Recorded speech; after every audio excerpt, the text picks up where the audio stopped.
Test 1, 2. And a good morning, everybody. Jumping on. We have 2 minutes before we get rolling. We are broadcasting live from a beautiful day on Fort Myers Beach out in front of Pete's Timeout. And we're going to go live in 2 minutes if you can hear me. How about a big thumbs up in the chat box? 2 minutes to go. 2 minutes to go. Here is our trusty sidekick for the day. For the day. How's everybody doing out there? Where are you listening from? If you can hear. You're so organized today. You've got a stack of papers. You did some research? All righty. Thanks, Jim. We have 1 minute. 1 minute before we go. 1 minute.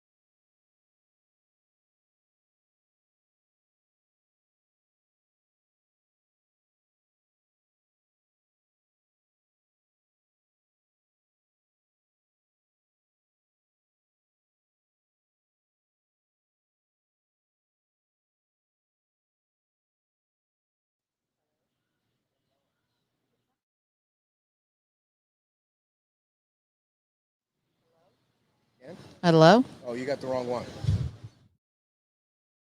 The one you had sitting there. I got to make sure that I know who's got what microphone. 30 seconds. 30 seconds. Can you hear it now? Yeah, you're fine. You're lovely. All right, folks, are you ready? Dan Allers is coming up, and also Heather Fitzenhagen, and we're going to get ready to roll.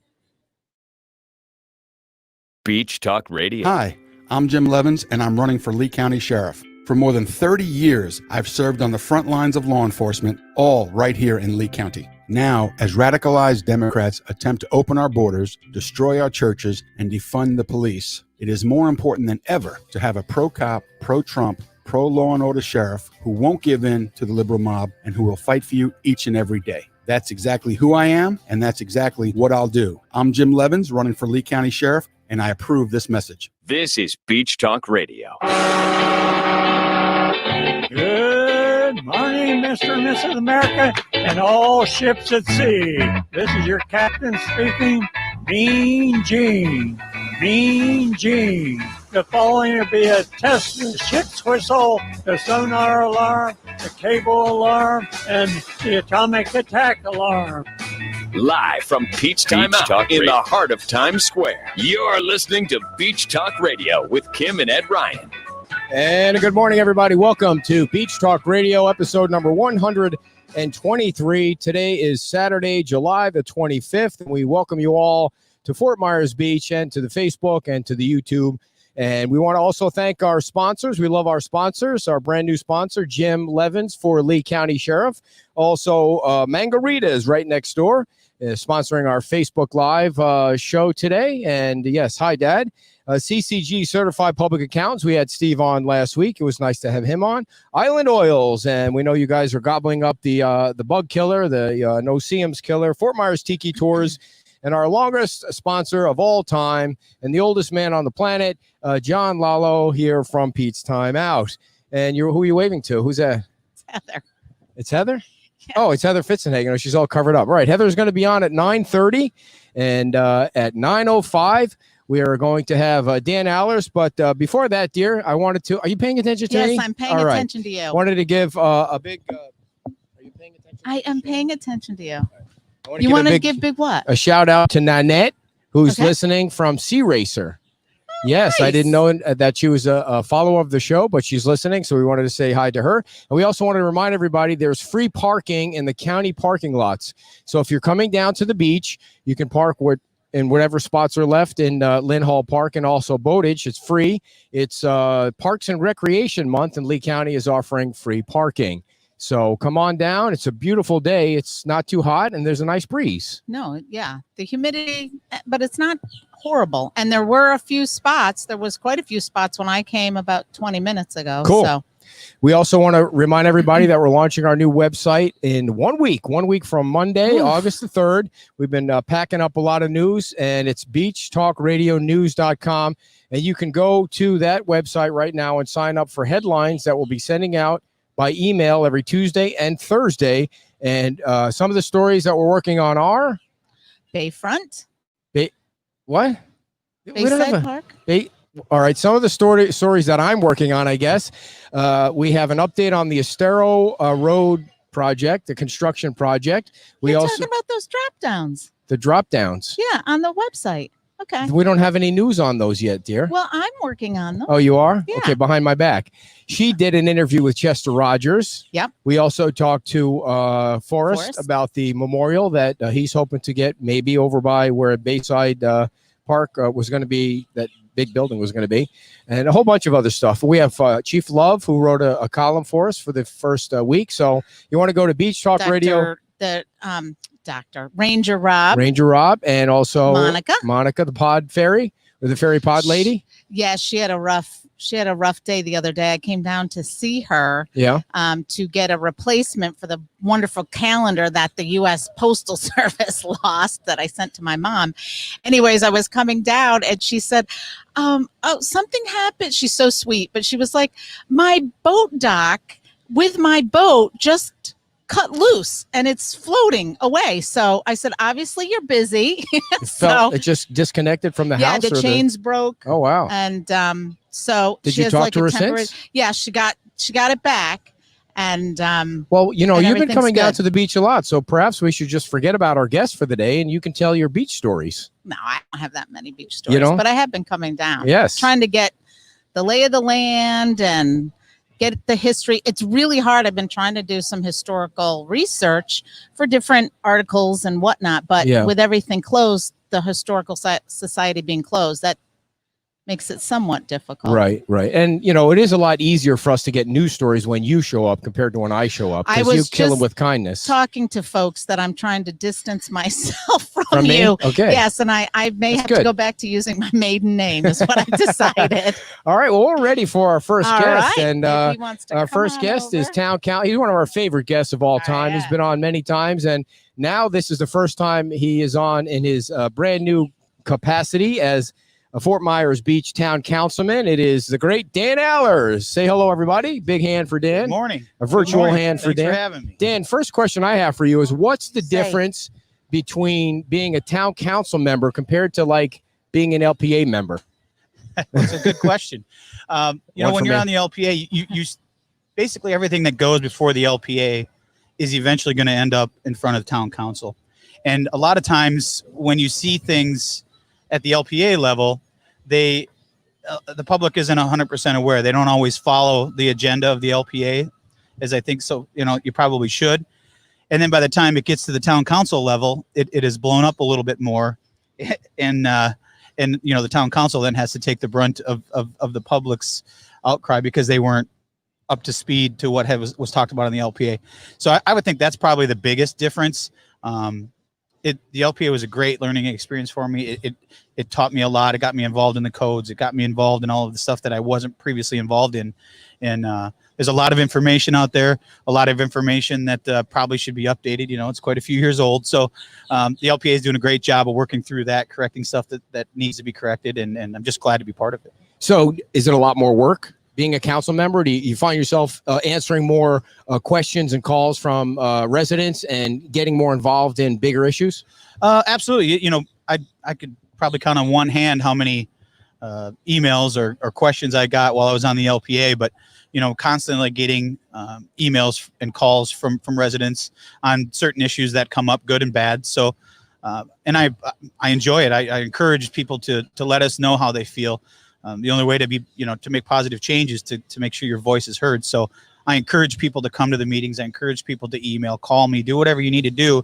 I'll talk to anybody. So every opinion matters in my book. I was just going to say, I got to take this off. Are you here? Yeah. I was going to say that, how do you get more people to come to the meetings? Because I've been to a few, and I mean, obviously right now, I think people, because of COVID, maybe are staying away, but historically, has there been better attendance, or has that always been an issue to try and get the input early on in projects rather than towards the end of them?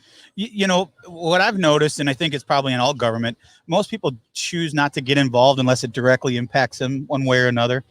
So, they don't necessarily pay attention all the time to certain things that don't affect them. And, short of going out and knocking on their doors and asking them their opinion on something that may not directly affect them, but will affect the community as a whole. And that's the thing. Most of the changes and most of the talks that we have do affect the community as a whole. It's not necessarily just a one specific issue. It will affect the community at some point, whether you live on the north end, south end, middle, doesn't matter. So the more we can educate people and the more we can get the information out there as soon as possible, I think the more we can get people involved. I'm surprised you didn't ask, you don't have any sympathy at all for Dan. Dan, you need to explain to the audience what happened to your hand. Oh, no, I do. But I don't want to share his medical information. I always have to ask the caring questions because you don't really care. So can you show your hand to the camera and tell everybody what happened? On July 3rd, I was helping a good friend of mine do something at his house, and I got a little too much in a hurry and turned around to walk away from a miter saw, and it quickly reminded me that you should not do that. 30 years of running a saw, I've never had a problem, and of course the very last piece I'm cutting and getting in too much of a hurry, I paid the price for it. I will say too, I'm guessing that a phenomenal occupational therapist made that splint, because that is a nice splint. You're the first person I've heard say that, actually, because when they were doing it and they were putting me in the splint this last week, I looked at it and I said, "You're seriously just using pegboard and a big can of hot water?" Because that's what it looks like. But I'll tell you, it's already saved.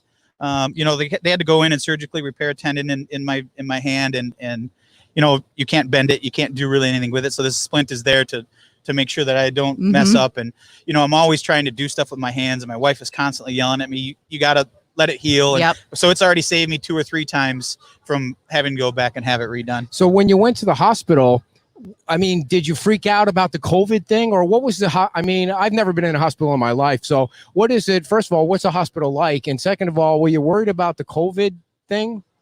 Well, I think you'd be crazy to not be worried about it or concerned about it. But I did go to the emergency room. They did a great job. There was one other person in the emergency room besides me. I haven't been in the emergency room a lot, but anytime I've ever been in there, the last time I was in the exact same emergency room for something different, I sat there for 8-9 hours before I got back. Wow. I was in and out with the stitches, the x-rays, everything. I was in and out in under 2.5 hours. So they did a great job. They had the sign up asking you to wear a mask. If you didn't have one, they'd provide one with you. I had, my thing with me. So I was fine. But there was only one other person that was in the waiting room when I walked in. So it was, I'd never seen anything like it.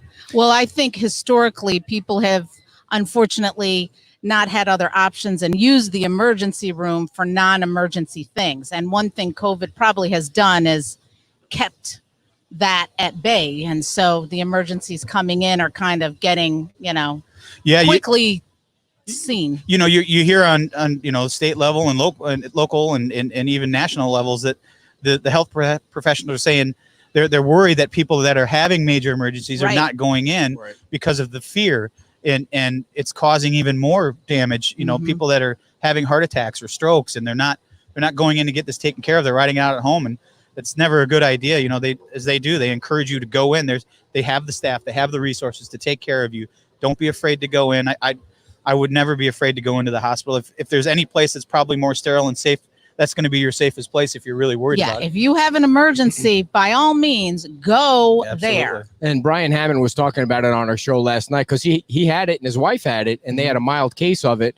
And he was talking about how people weren't going to the hospital, like all of a sudden heart attacks stopped happening, but that wasn't the case. But we digress for a little bit. So Dan, let's get right into the issues. When you first heard there was a murder at the Lani Kai, what did you think? First thing I thought was unfortunate. I thought about the family, not knowing any information. When I found out about it, I went down first thing in the morning to see if I could get any information. They were, it was still a pretty early investigation, so they weren't able to give out any information. But they assured me that the public was safe, that this wasn't a random act of violence. It was very much targeted, and that people are safe and not to worry. And that was my biggest concern, is making sure that we didn't have somebody, as most people are worried about, is there still a shooter on the loose? Well, there's not. That, this was a targeted event. But it was just unfortunate. It was unfortunate that everything that everybody in the community in Lee County and the state are going through to have something like that happen on our small little island and be so upfront and out front about it. It's unfortunate for everybody, the things that we're going through, and that just kind of added to it. But again, my heart goes out to the families that were affected by it. No matter who you are, no one should have to go through that. So we're not getting a lot of information. I'm not, but that doesn't mean anything from the sheriff's department. So what do you know, and what can you tell us about somebody being caught, and what the situation is from your connections? Well, I've been in contact with the Lee County Sheriff's Office pretty much every single day, someone at some capacity. Sheriff Carmine, Chief Holloway, and Sergeant Canfield from the CRU unit have been very, very helpful in answering any questions I have, giving me any direction I need, pointing me in the right direction. Oh, that didn't sound good. But they've been very helpful. It's still an ongoing investigation. They want to make sure that they have everything. They have a prime suspect that they're looking at. But and again, they assured me. I spoke to them again this morning, and they assured me that the public is safe. There's no threat of random shooter being out there. So I can't speak to whether or not they do or don't have somebody, but they do have a prime suspect that they're looking into, gathering their information and doing their due diligence to make sure that when they do catch the person, that they have everything they need to make sure they prosecute them to the fullest extent of the law.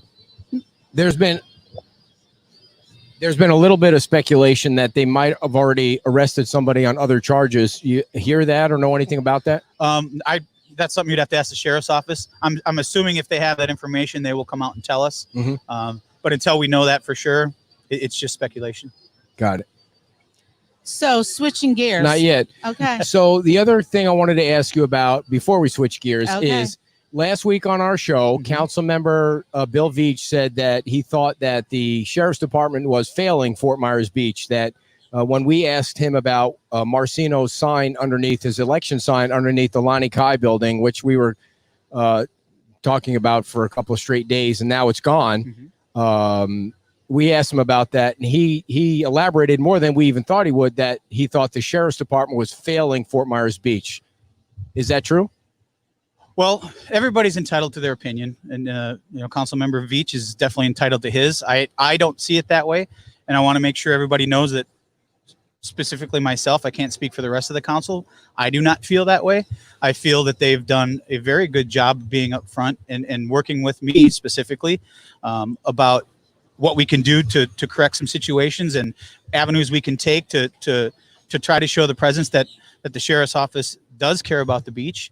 And we're just a city like every other city that needs protection. We don't have our own police force. So I just want to be clear that he does not speak for me, and he does not speak for the entire council. The other council could speak to themselves, right, the other members, about how they feel about it. But, I think working together in situations like this to get a positive outcome is better than fighting against people. You don't necessarily have to agree with them all the time. And a lot of times we won't agree, but you have to be respectful. You have to be responsible, and you have to work together, or we're never going to get any change. So all of a sudden it appeared last week, sorry, dear, that the Conadieras clan cared about what was going on and called all the council members, or at least some of them, and asked for them to come by, like a little mafia meeting or something. Come on by and see the boss. And you were called, and a couple of the other council members were called. Did you go? And what was the conversation about that you can tell us? Yeah, one of the members of the Conadieras family reached out to me a couple days after and asked if we could meet to discuss what happened and obviously where we go from here. He asked if I could ask the other council members to potentially meet them, obviously separately. I sent an email to town staff letting them know that the Conadieras family reached out to me and that they would like to speak to the other members, and asked if they would pass it along to the other members. Mm-hmm. I don't know specifically if the other members have met with them, but I did meet with him. The conversation that we had, they showed me around the property. Obviously they're their staff is pretty broken up over what happened.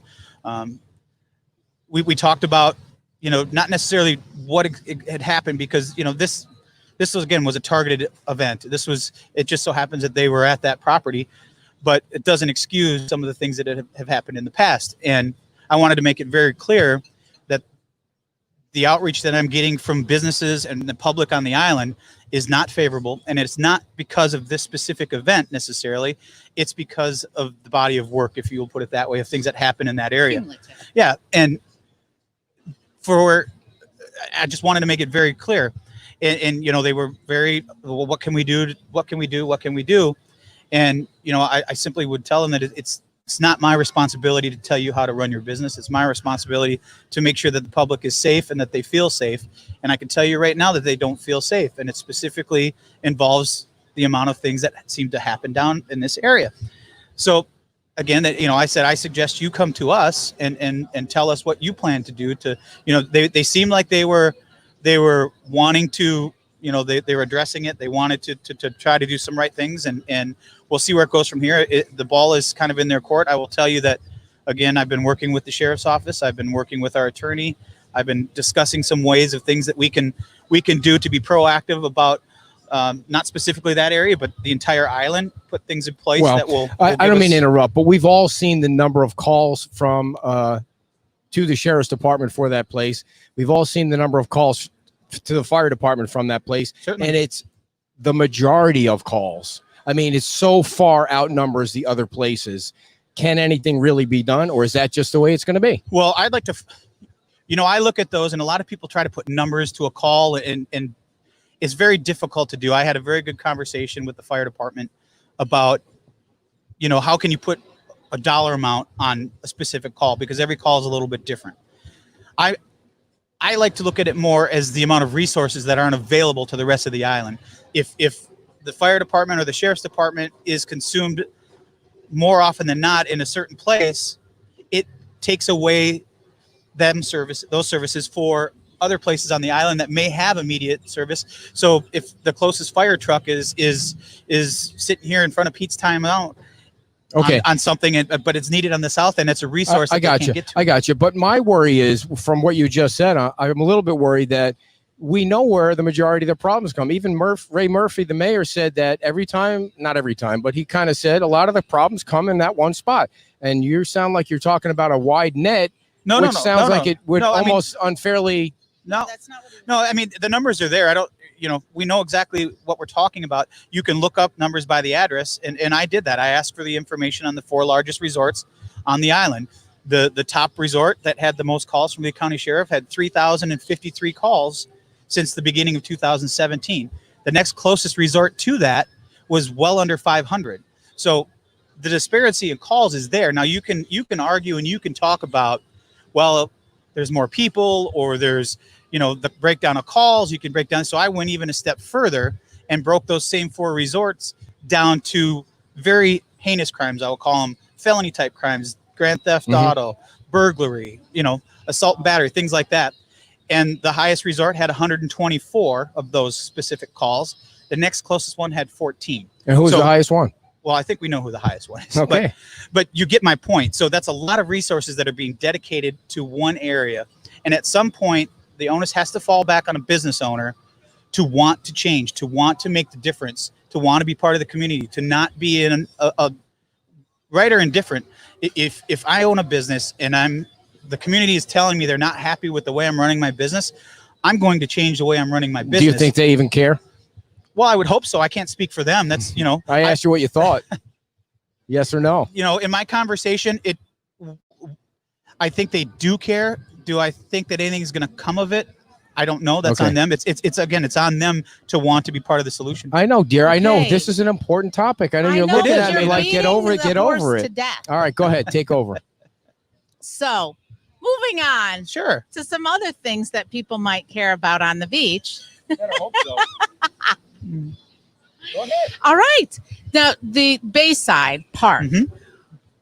Where do we stand on that project at this point? On that area? So the first thing I want to clear up is I recently watched the Anchorage Advisory Committee meeting, And some comments that I made in one of our meetings, I feel were misrepresented as to what I said. So I want to get it clear out there, and I will bring it up again at our next council meeting just so that it's on the record as well.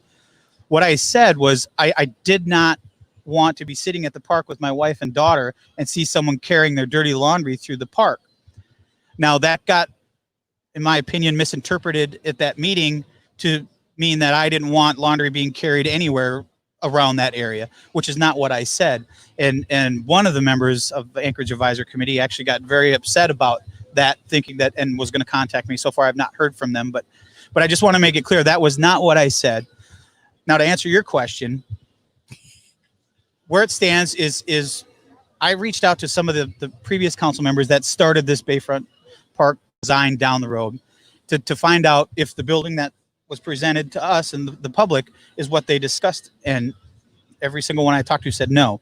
There was a discussion about it being the other direction, and one way or another, about the memorial being there and some history stuff down there. Having a stage, having a building, having things like that was all discussed, but nothing to that size or that direction. Well, when they started looking at how they could put the building up, they found out that the main sewage line for the island. You keep saying they. Who's they? The design firm that's taking this over. So they had somewhere the decision was made to turn the building, and things changed. Still don't know exactly how that happened. But as you're well aware, when the public caught wind of it, I could tell you my first reaction when I saw it, if I'm being completely honest. When I opened my email and saw that, I literally was looking around for cameras. I thought somebody was playing a practical joke on me. And that was my first reaction to seeing what I was looking at. So of course I reached out to as many people that were involved in it before to find out what they thought of it. And they had pretty much the same reaction. Well, then again, the public caught wind of it, and we see where it's at now. But it's basically on hold for now. Okay. When we did have our M&P meeting and we discussed it, I'm not opposed to having a building of some sort there. That building, I'm not a fan of that. I am not a fan of having any laundry service or showers in that area. To me, if it's going to be a park, it should be a park. It's a place where people go to gather, have a good time. They shouldn't have to worry about someone coming to take a shower or someone coming. We have other places that we can work on the island to make those things work for the upland facilities. It doesn't have to be in the middle of a park. I really want to keep it a park, the memorial, things like that. I like the idea of having some sort of history walk down there, things like that. The stage, obviously, I mean, it's a nice place people can go and gather. And we aren't talking about a ton of real estate there. Right. So it's not like there's a lot of, I mean, if you walk down there and look and see where the spray painted lines are, you get an idea of how much real estate that building would really take up. So I think the public did the right thing. They got out, they made their voice heard. The council, we heard, we tabled it for now, Right. and we'll get back to it, and we'll see where it goes. So before we talk about where the upland services might be able to go, is it you're then saying that you would prefer a building not be there, like an actual structure not be there? Well, that one define structure. I guess, I think having a stage there is a very, I would like to try to keep it as open as possible. Okay. I think if you have a building there's ways that you can do it to keep it open underneath, so you still have it. It doesn't need to be 3 stories. It doesn't need to be, having something there with some sort of facilities. But how many residents on the water are we actually talking about building this building for? 75, I think it is. Okay, 75. So. Well, I think now they're not talking about that. Right. No, Now that's, I think it's I'm speaking for myself, but I think it's safe to say that the public's voice has been heard on that building, and for now, focus has been shifted to the design firm is shifted somewhere else. So we'll get back to it, but as of right now, the attention is going somewhere else. So the mooring question field on this. Oh, the upland services, the consideration for the Harbor House. How is that going? How is that going to proceed? My understanding is some of the town staff met with them, walked the area, looked at the options that are available there. I haven't had a chance to sit down with the staff and talk to them yet about the viability of that happening, if the space will work for what they need. So I can't really answer if that's, I mean, to me, it makes sense because it's there and there's already a dinghy dock under the bridge, and you can you can walk through the parking lot, not through a park. It's a big difference in my mind. I mean, if you park your car or you get off the dinghy dock, you're walking a short distance from the dock to the building. So it makes sense to look at it. I know the Anchorage Advisory Committee is looked at it. So, it's a progressing situation. We'll find out. It's, comes down to dollars and cents. Is it a viable thing for the town just to do? Real quick, I want to go over this topic. You're giving me dirty looks. I'm not There's a giving lot you to dirty talk looks. about. I know. I want to get onto the board thing. The mask thing is kind of an old thing now because whatever. I guess it's kind of old. But it was approved 3-2, and you voted no. And I kind of felt like there was no real public input on it when you look at all the other communities that were having hours and hours and hours of residents talking about it. When you look back on that, do you think that should have been handled a different way? Looking back on it, yeah, I wish we would have handled it a little bit different. I mean, the topic on the agenda, if you'll remember, was to talk about emergency COVID-19, and that definitely falls within that. There was no specific agenda item that said we're going to talk about masks or closing the island or what have you, but it came up. I would have liked us to table it for a day or two to give people the time to come in and speak. I'm sure everybody is seeing the people that came out in Cape Coral to voice their opinion one way or another. I think we would have had more people had they known we were going to specifically talk about that. And maybe it would have changed the outcome. Maybe it wouldn't have. But I specifically voted no for it, not because I don't believe in masks, not because I don't think you should wear them. I have mine with me all the time. I believe in education, not elimination. I guess what I mean by that is the more we educate, wash your hands, proper social distance, all the things that we've already become accustomed to doing, is the more we promote that and the more we tell people to do that. And I can tell you, walking around, the greater majority of people are doing that anyway, because they have the same rules where they come from. But I don't believe in eliminating their right to choose what is best for them. Now, if I choose to not go near you, that's my choice. If I, by acting this face mask, the masks, and I've spoken to several businesses who've had issues where a customer has come in without a mask, and they ask them that they need to wear their mask, and then it becomes a confrontational thing. And now a business or a waitress or someone working at a 7-Eleven, I personally witnessed it at a 7-Eleven on our island. This young little girl working there by herself, and this giant of a man would not cooperate with wearing a mask. And she was forced to make a decision. Do I not escalate this anymore? Do I call the police? What do I do? And that was what I was afraid of, is it's putting people in positions that they shouldn't have to be in. Now a business owner, we use Pete's because we're here, a waitress has to make a decision, or John has to make a decision to refuse service to someone who refuses to follow the rules. Now it's their choice to make. Do they take a chance of getting a $500 fine, or do they take a chance of taking the money that they need so desperately in the times that we're going through? So it put too much the burden on the businesses. It did, and that's the reason. And they're already hurting. They're already hurting now. But yeah, everybody's hurting. It's not just the businesses. It's people that work at the businesses. It's the people that support the businesses. They're obviously not getting the turnout that they are. We try to go out and support the community as much as we can, but it's hurting everybody, not just the businesses. It's not just about money. It's about social interaction. It's about getting out. It's about exercise. It's about all kinds of things. And there is no end date on that either. So when does this end? Well, it would end when the declaration ends, but we can end it sooner. It's not saying that we couldn't. I don't think you have the vote now. Yeah. Well, I can't give you I can't get, I can bring it up if that's the will of the people that they would like to see it rescinded. I can bring it up. There's no guarantees that it's going to happen, but we don't have to wait until the end of the declaration to change it. So Bay Oaks. Yeah. Let's move on to Bay Oaks. Now, I was at the meeting, the same meeting that you were at. You were at the July 13th meeting, and they showed the plans, and they were very lofty plans. It looks fantastic. There is a lot of there's a lot going in over there, a lot of change that's being proposed. Now, correct me if I'm wrong, that's at the point now where it's going to be going now to town council. Is that correct? It's going to the 30% design phase. So they will be able to present, similar to the Bayfront Park, they'll be able to present an actual, not just a sketched out drawing. Right. They'll be able to present, this is based on all the conversation that we had from the public, from the committees, from everyone else. This is the direction that you gave us. And then it'll go from there. It'll be discussed, moved here, moved there, do certain things, and then it'll go to the next level. So it's still at the very, very beginning. Yes. The biggest thing that had to be addressed was the land is shared with the school board, and it's shared with Lee County.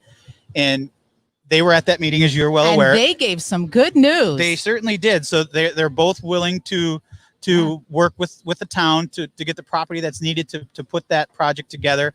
which is great news from the county as well as the school board. I'm still working with the county to hopefully try to get some more help from them, because this is a project that's not only going to affect our island, it's going to affect the #1 tourist spot for Lee County. So, I think it behooves the county to want to be involved in this as well. It's something that doesn't necessarily need to be used just for our community. It's something for the entire county that can use it.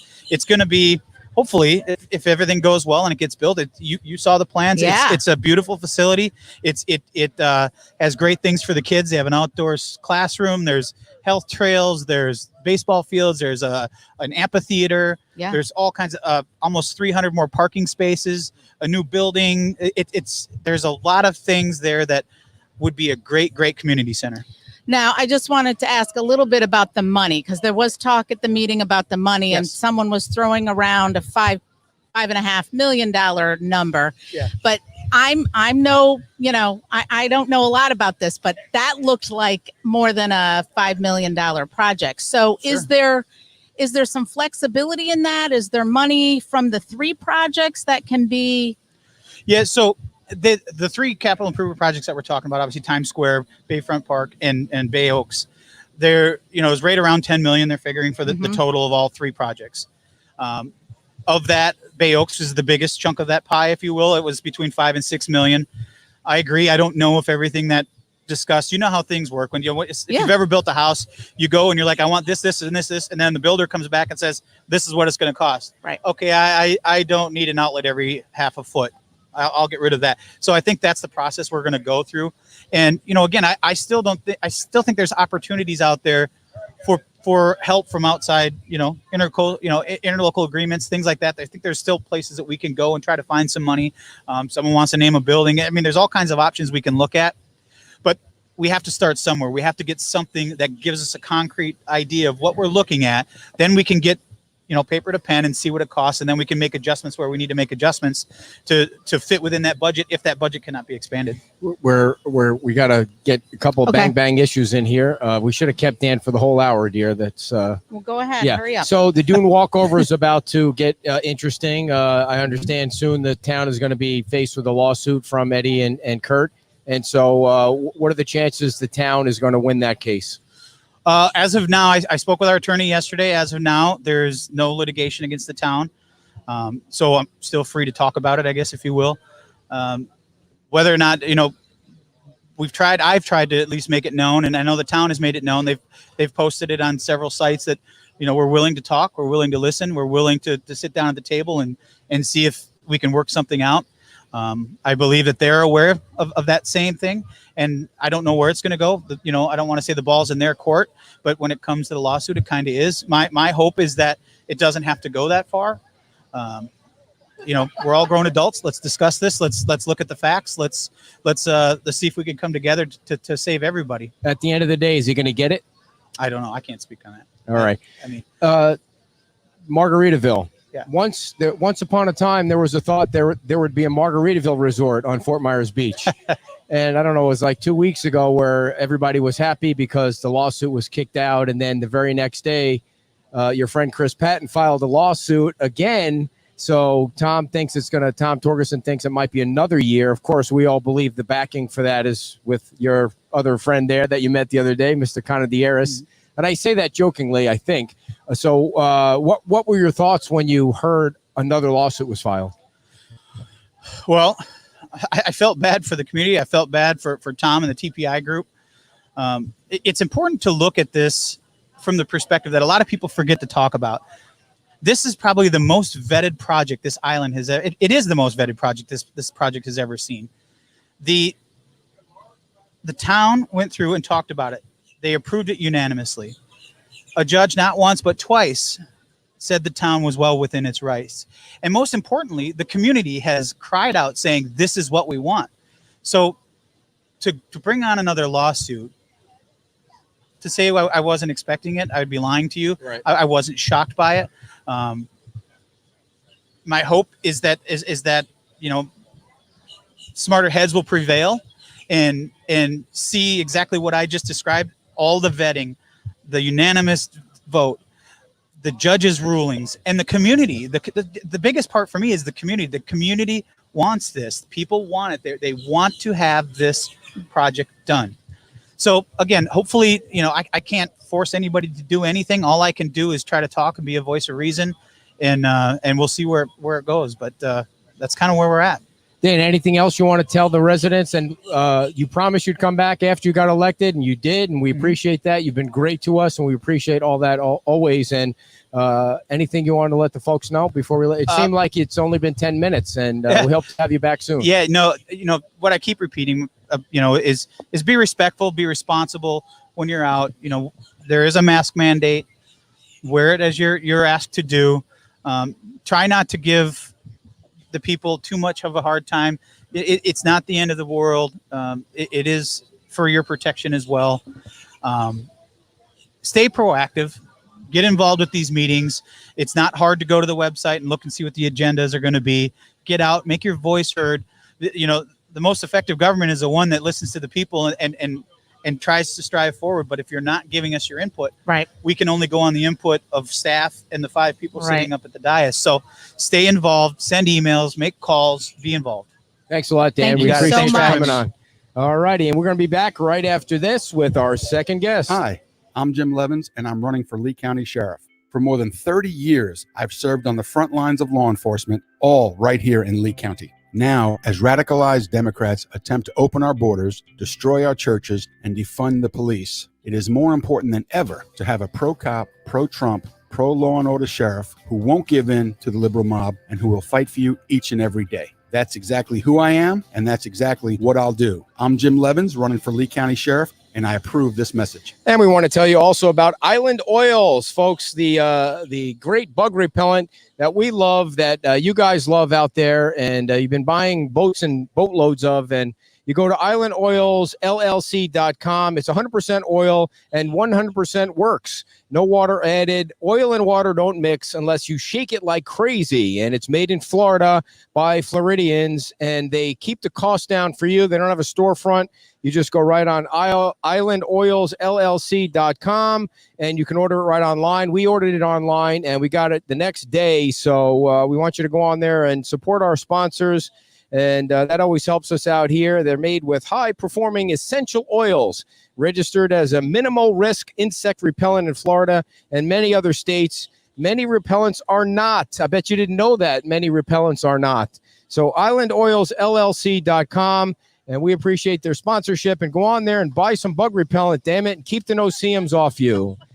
Heather Fitzenhagen is back for another swing at the political axe here. Good morning.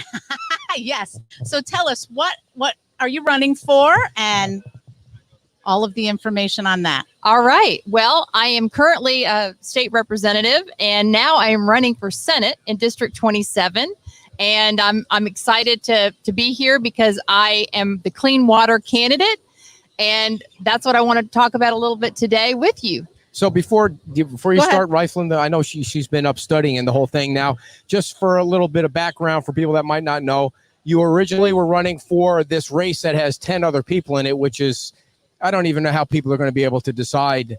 It's down to 9 now. I know we had Dane Eagle on our show last night at Cantina 109, and he says it's like a 3 or 4 person race now. That had to be tough to try and get in a scrum like that with so many people. Well, there were a lot of people in that race, but I think after I gave it a lot of thought, I realized that there was no real champion for clean water in the Senate race, while there are champions in the congressional race. And as a person that loves this community, the primary focus for me was to be able to make sure that our water was protected. So who do you like in that race now? Who's your candidate?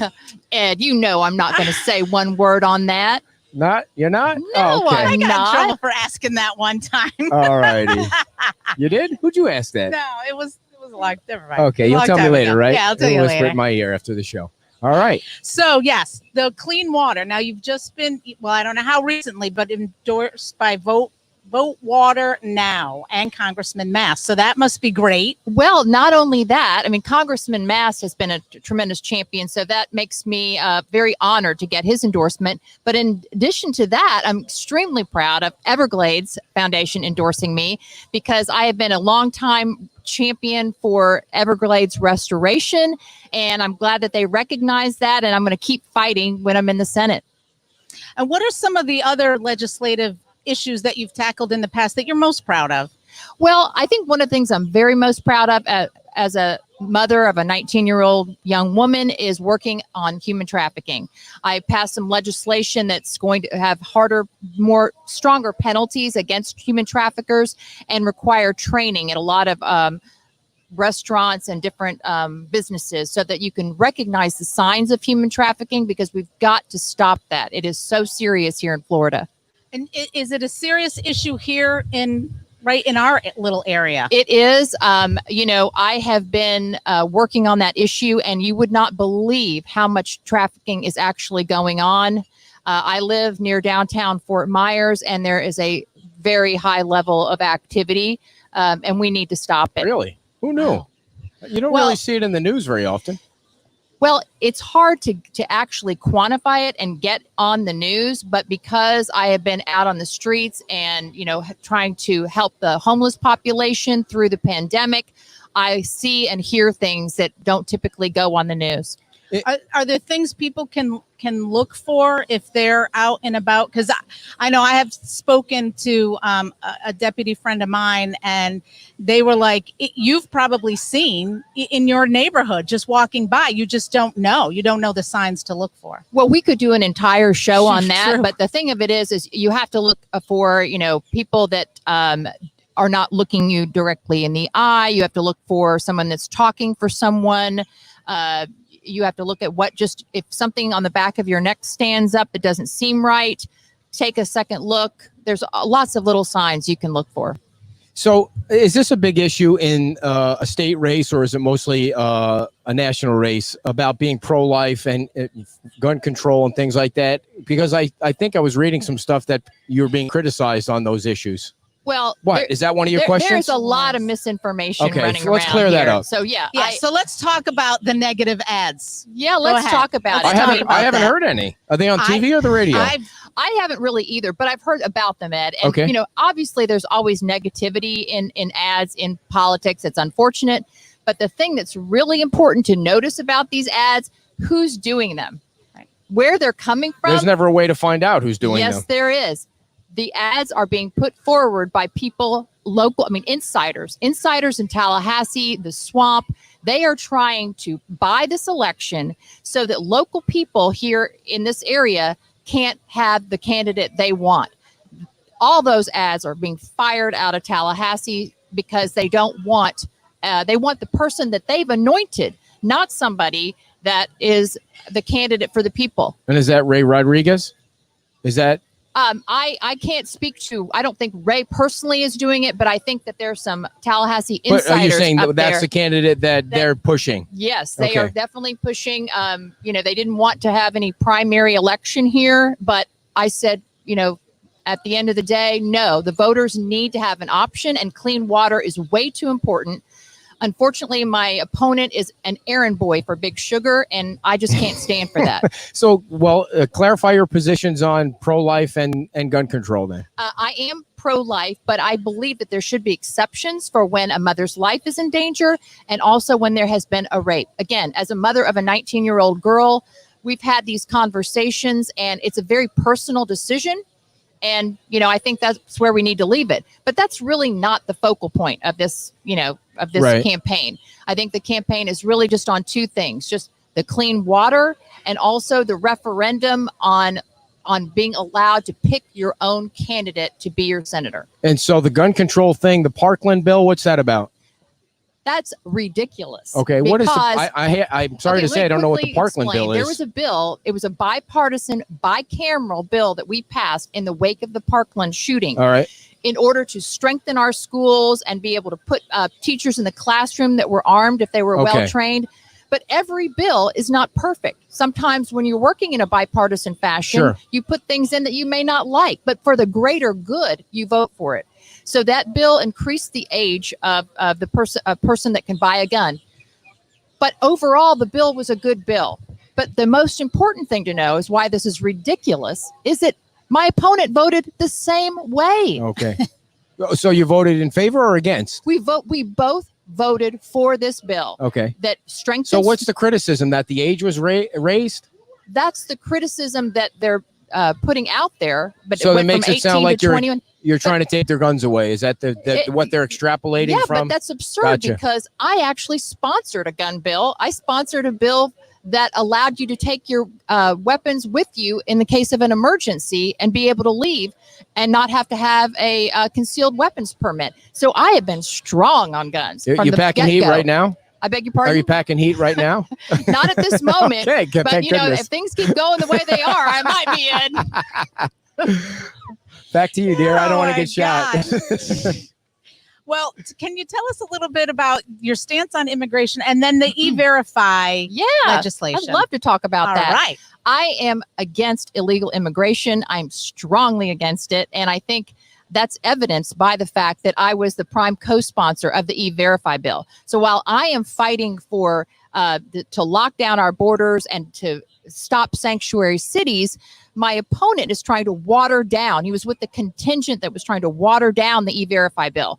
We got something passed, and I'm happy for that, but I am definitely strong on keeping our borders shut and making sure that illegals cannot work in Florida. Now, E-Verify, can you explain to people that? Sure. And then when you're referring to that it got watered down, what you mean by that? I wanted to have more requirements to be able to check if someone was an illegal immigrant. But what we did is in this bill for E-Verify, we are we are requiring businesses to do one of two things: either go on the federal E-Verify system to try and determine if the person that is applying for the job is an illegal alien, or to gather the documents that are the same as what the requirements are on the E-Verify, like the I-9 documents and things that will prove that you're legally allowed to work here. And that's for all businesses, not just Correct. a public. All businesses. Okay. All right. So tell us a little bit about Bella, who's doing some ads, some YouTube videos. I love Bella. You don't know anything about this. You don't know Bella? Yeah, he doesn't know about Trust me, you're going to know Bella because she's going to be famous one day. Well, you didn't know about the Tostitos either. Oh, so, my goodness. Well, you know. I met Bella when I was out, working with the homeless in downtown Fort Myers. And one of the advocates that I work with, Ramona Miller, introduced me to her niece, Bella.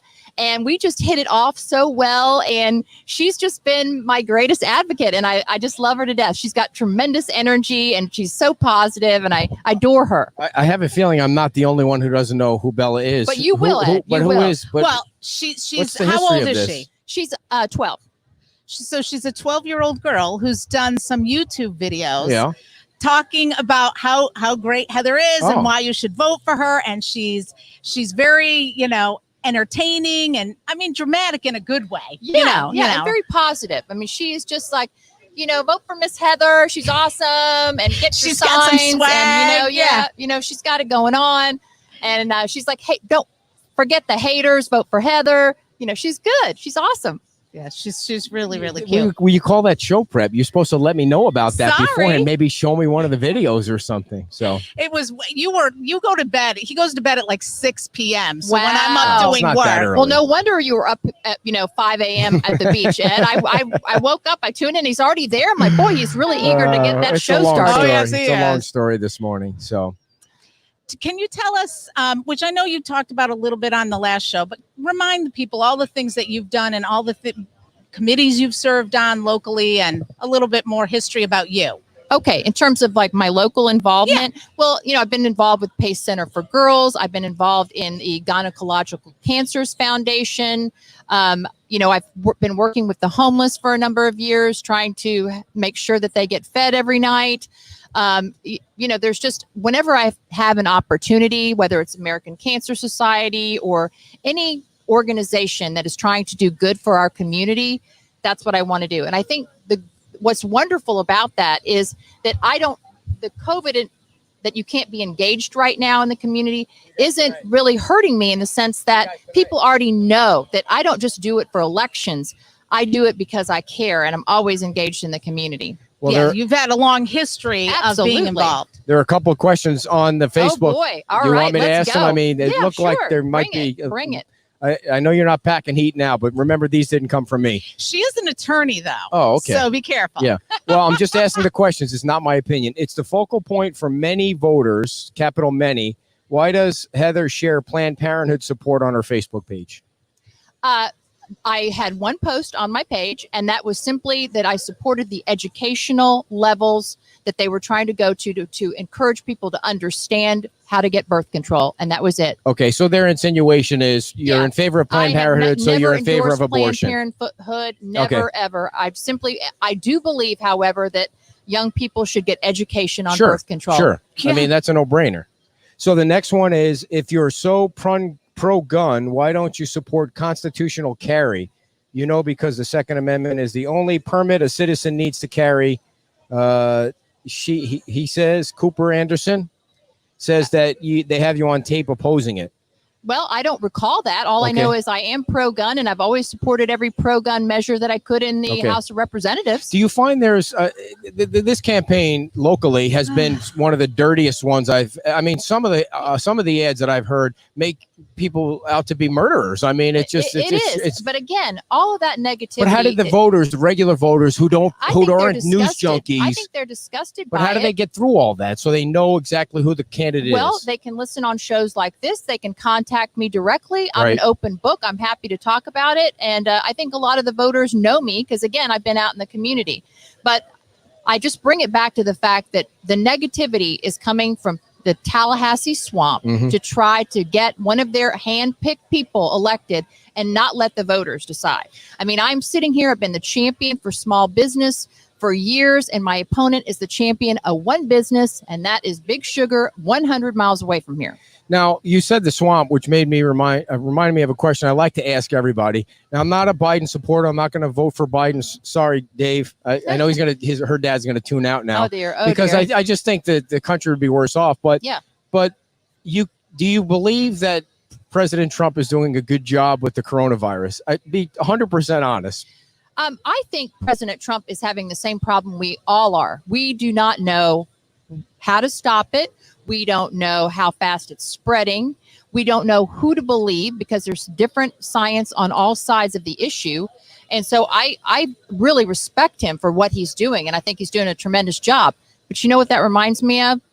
Important thing I want to make sure that the viewers know. There is a lot of science on clean water, and I'm following it because the science is saying to us what we need to do is fund the EAA reservoir that's shovel ready. Make sure that we send the water south, let it go into our aquifer, and let it flow down into the Everglades because we need to make sure that we save the Everglades. That was a nice segue there, but it was that was the best answer so far on the Trump thing because all the other answers were horse pocky. I mean, they were just he's doing a wonderful job, but that was well said, Heather. Big round of applause on that. I will say all of her answers have been, right up front and not, Are you saying political. The other folks that we have on are I'm not. BS? I'm saying hers have been very forthright. Just want to make sure. She said what's on her mind. Forthright. So that's a good point. So go ahead. No, just back to the clean water. So what else needs to happen to get that to get through? I mean, I know it's a big project and it's been raining a lot. Sure. So we know Lake O is filling up, and here we go. We need to stop the discharges. That is what we need to do because that is what will ruin this economy. Our economy is so fragile. You can look around. Businesses are struggling. If we have another algal bloom or red tide, it's going to be the death knell for our community. That's why it's so critically important that we use the EAA reservoir and the C-43 and all the plans that are in the Central Everglades project. Fund those and make sure that we have places to put this water out of Lake Okeechobee and not release it into our estuaries because it will kill everything here. And not only that, it's toxic. I mean, I don't want anybody having to drink the water, toxic water and the algal blooms that, drift off and send cyanobacteria into the air. We do not want that.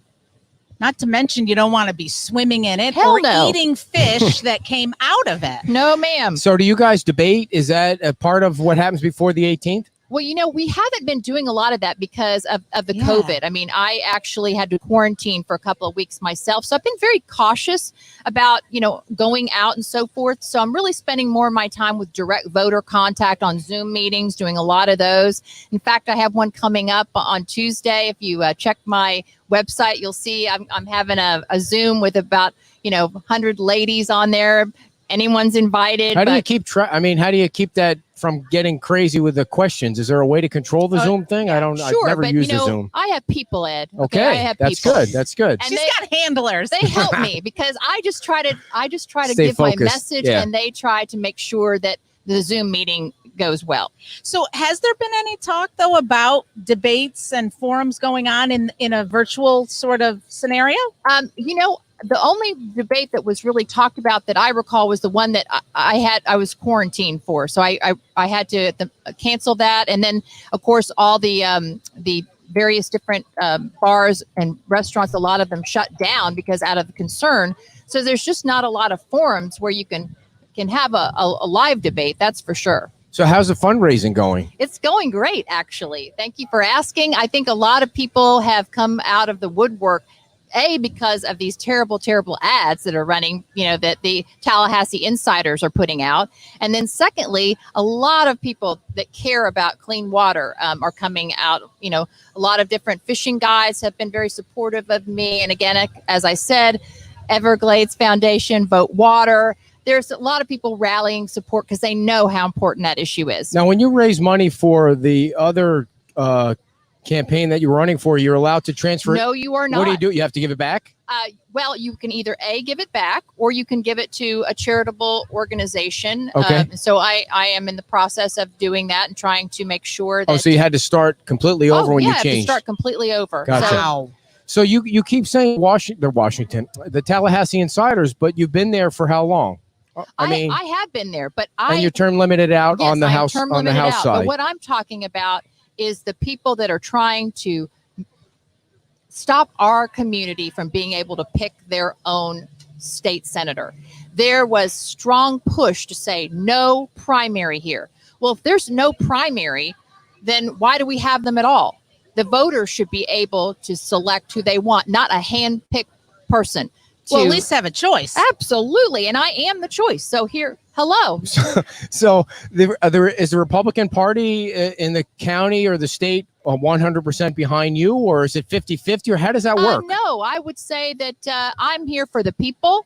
Okay, so you're not getting any help. No, because I am not the hand-picked candidate. But Okay. you know what? That doesn't matter, because what matters is the endorsement of every voter in this district.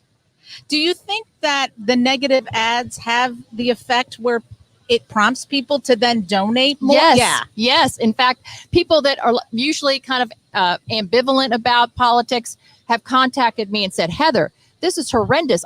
I cannot believe it. I usually don't get engaged, but now I'm all in, girl. Good. Well, what else would you like to tell us about your campaign and where people can find you and all of that information? Thank you so much. You can go to heatherfitzenhagen.com and get more information. I've got signs. I'd love for anyone who wants a sign to get in touch with me. And don't forget that if you've got your ballot, send it in. And if you don't, then get out for early voting and vote Heather Fitzenhagen for Senate. Okay, and that's Senate District 27. 27. And so there's in this Republican primary, there's just 2 candidates? That is correct. Okay, well that's a lot better than 10. So there's the water champion, right, and there's the sugar puppet. The sugar puppet. Okay, I like that. Yeah, Sugar puppet. That's a big. Yeah, that does cover a lot of covers land a there. lot of area. Yeah. And now, are you able to get out and go door to door now, or it's still COVID? Again, I don't feel that that's right to do, because I don't want to expose anyone because you can be asymptomatic and not know. Right. But what I am is I'm really trying to engage and let people know. Call me. Yeah. Let's do a Zoom. Let's talk. And the Zoom thing again is Tuesday. Is that still open, or you're all full there? Yes, it's open. If you contact me at heatherfitzenhagen.com, we'll get you set up. All right. Any other questions? Anything that we missed? No, I love being here. It's a gorgeous day at the beach, lovely and the water's beautiful. And the parking's free in Lynn Hall Park. And let's keep the water beautiful. Thanks a lot for coming on again, Heather. We appreciate your time. Heather Fitzenhagen, everybody, and she is running for the House. And I'm going to read a couple of ads here, dear, before we the Senate. I get everything confused. There's so many elections going on. I apologize, Heather. It's the Senate. Folks, Fort Myers Tiki Tours. Before you bug out on us here, we have some stuff to talk about. After I read these 2 ads, Fort Myers Tiki Tours is open for business. We love Fort Myers Tiki Tours. We've been out there on the boat, and it's a lovely, short 90-minute tour of all the fun stuff out there in the Back Bay area. And it's 119 for 4 people, 179. They do the whole social distancing thing. They pressure wash that sucker like you wouldn't believe and clean the crap out of it. Not that there's any crap in it or anything, but you know what I mean. And you can call for reservations now, 239-887-0042. That's 239-887-0042. Fort Myers Tiki Tours. And don't forget to tell them that we sent you, because that will always make us look like we know what the hell we're doing here. And also, we want to let you know about CCG, Certified Public Accountants, and Steve and the gang over at CCG. More than accountants, they talk to you about business. They talk to you about getting things set up in your life, like saving money. So it's always nice to have somebody that you trust that'll help you take care of your future and take care of your damn taxes. And everybody hates doing taxes, and they will do them virtually, by the way. So you have to give Steve a call and give CCG Certified Public Accountants a call. And their number is 992-1973. That's an easy, your microphone's not on because I like to read the ads and be totally focused on the ads. I will say that when you use a tax preparer, a CPA, there is a great measure of comfort in that, because it's not going to, you're covered. When we were doing them ourselves, it didn't always go so well. Well, not only that, when you walk into Sears, if there's any Sears left, like, and you walk into some place like, some schmo sitting at a desk somewhere. Oh, like those pop-up. Yeah. And you see the guy on the corner twirling the sign around, for $30, they're going to do your taxes. That always comes back to bite you. You get what you pay for with that. And you might be paying a lot. Hey, Steve does a great job for us, and he makes sure that we get all our deductions, and we sometimes have to go back and look for other ones, which is what you want from somebody that's helping you out with your taxes. Yes, he's always helpful and available through email and very responsive. Right. And so you can't forget that number, 1973. 992-1973. So again, thanks to all our sponsors, and Mangaritas for sponsoring the Facebook Live, and everybody that tunes in. And we had a show last night with Dane Eagle and County Commission Chairman Brian Hammond, who's recovered nicely. Him and his wife and the 2 kids were there last night at Cantina 109. Delightful family. Yes. Very lovely family. And is there anything else that you wanted to cover today? Anything exciting? We did want to make sure we told you about the new website. It's looking fabulous, folks. We have just a little over a week before we launch. It's going to be a complete news website. All news, nothing but the news. No cranky opinion from Kim. And she gets on there with her little ranty things, and she thinks she's, a big deal and all that. None of that is going to take place on the website. It's going to be straight news, like the Walter Cronkite of old. And on the site, waiting for you to read, is the Estero Boulevard Road Project update. We also have a column by the Pod Fairy lady about Monica, and we also have a bunch of other things. Forrest's interview about the memorial. There's going to be updates all the time on Bay Oaks and Bayside Park, and on the murder at the Lani Kai and the Margaritaville and everything that's going on the beach. So we want you to go to beachtalkradionews.com right now. And also, we have a brand new app coming out, and that'll have all the news stories on there. You'll be able to get push notifications when there's breaking news. Yeah, that's going to be tons of fun. It is. And it's a beautiful day, and it's free parking. It's free parking. So come on down, have some food, have some drinks. Not everywhere. It's not free. Sunglasses. It's not free parking everywhere.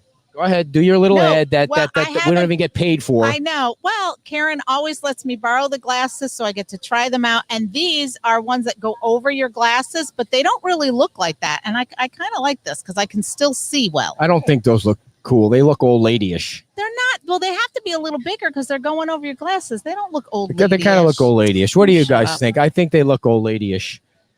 I think you look like, hey, all right, here you go. Now, I wasn't going to bring this up. Go ahead, bring it up. So we're talking about the fairy pod mother, and I had this discussion with somebody else. What's the difference between... Oh, here we go. Or is it one and the same, a dolphin and a porpoise? A dolphin and a porpoise are not the same. And how are they different? One is pretty and one is ugly. That is not true. That is not true. A porpoise is not ugly? No. A porpoise is ugly. It doesn't even sound pretty. A dolphin sounds... No, a dolphin has a longer smile. A porpoise is one of those things that makes those noises with the big hairy fangs that you see at SeaWorld coming out of that. That's a walrus, walrus, yeah. Walrus, porpoise, kind of the same thing. right? No, not the same thing at all. Speaking of walruses and porpoises, one of the things we're going to have on our new website, everybody, is the picture of the week. It's an original idea. I know. It is not, but that's where the dolphin picture was. You're right. So you can send a picture. It has to be a picture of the beach. No of the beach. No nudie selfies or something like that. And nothing crazy, dirty or anything. Pictures, cool pictures of the beach.